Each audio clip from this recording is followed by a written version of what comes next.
Hello. Welcome to this session on time management.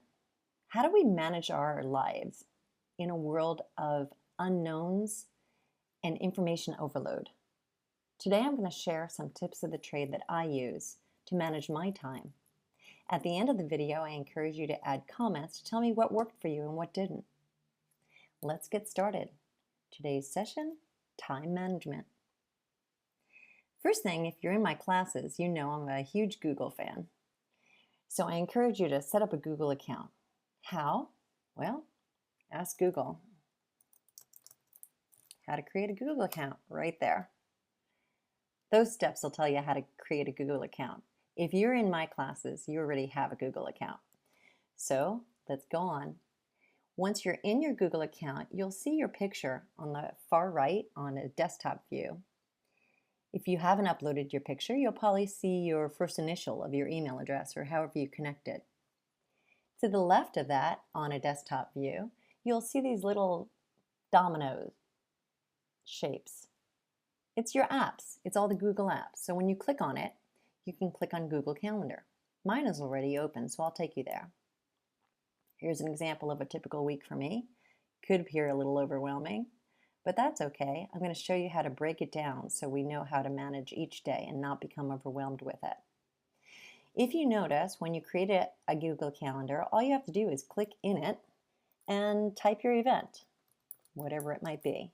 Homework, classwork, personal work, whatever it is, add your event, location, and the description, and save it. I already have events added, so I'm going to discard this one. If you notice, my events now say #task, #UTteaching. By adding these tags, I'm going to be able to quickly run a report to show where my time is delegated. So for each event, notice I placed a hashtag and what I wanted to pull, and I just put a generic task there for my personal tasks. And for my work tasks, I did UT Teaching, UT Service, and UT Scholarship. Now let's run a report and see what my work week actually looks like. Don't forget your workout sessions. That's really important to keep you going. I do #WO for my workout sessions. Okay, so now you're going to open up a spreadsheet. If you haven't done this before in Google, again, you simply can go to your apps and you can search for Sheets here. Or if you want to create one, you simply go to Create. So if I go to my drive right here, which I already have open, I can select New, Google Sheets, and select a new spreadsheet.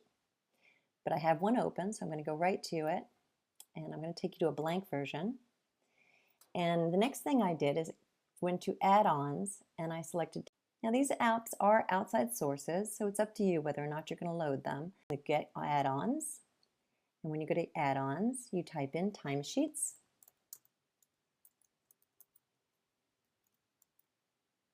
And there it is, right there, Timesheet. It's already installed for me. If I were going to reinstall it, I'd just click on it and follow the steps. But it's already added for me, so I now go to my timesheet and I simply run a report. It's that easy. I'm going to create a report and I'm going to select based upon the calendar I want the report to run from. So it's going to be my personal calendar in this case. And the time period. I'm going to select it for next week. So specify. I'm going to run it from the 19th to the 25th. If I wanted to add projects, I could do that, but I'm going to simply create it and let you see what it does for me. It's generating the report, and it's pulling everything I did a hashtag with. You can't leave any spaces in there because it looks for just the hashtag. Here you can see here are my workouts, okay, tasks, and my UT time. So it gives me all the hours that I am going to spend next week, approximately 80 hours. Now there are some essential things that I don't have listed on my calendar, right?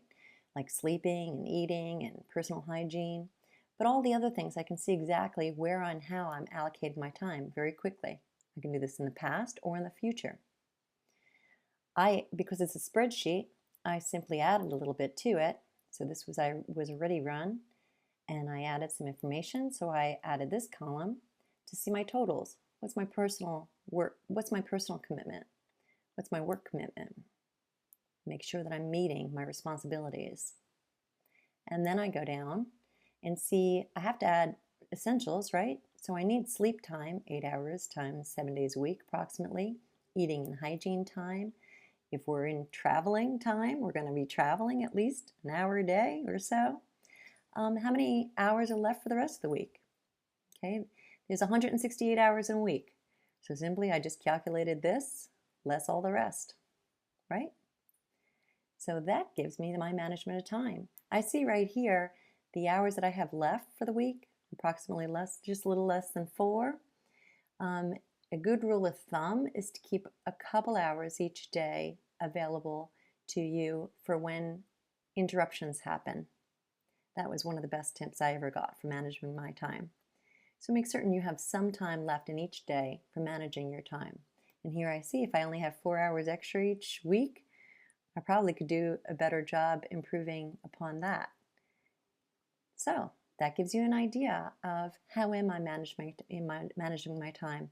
If I don't have enough time for school or for work, maybe I should reallocate. Hope this helped. Add in your video, please. Let me know what worked for you and what could be improved upon. Stay well, healthy, and safe. All for now.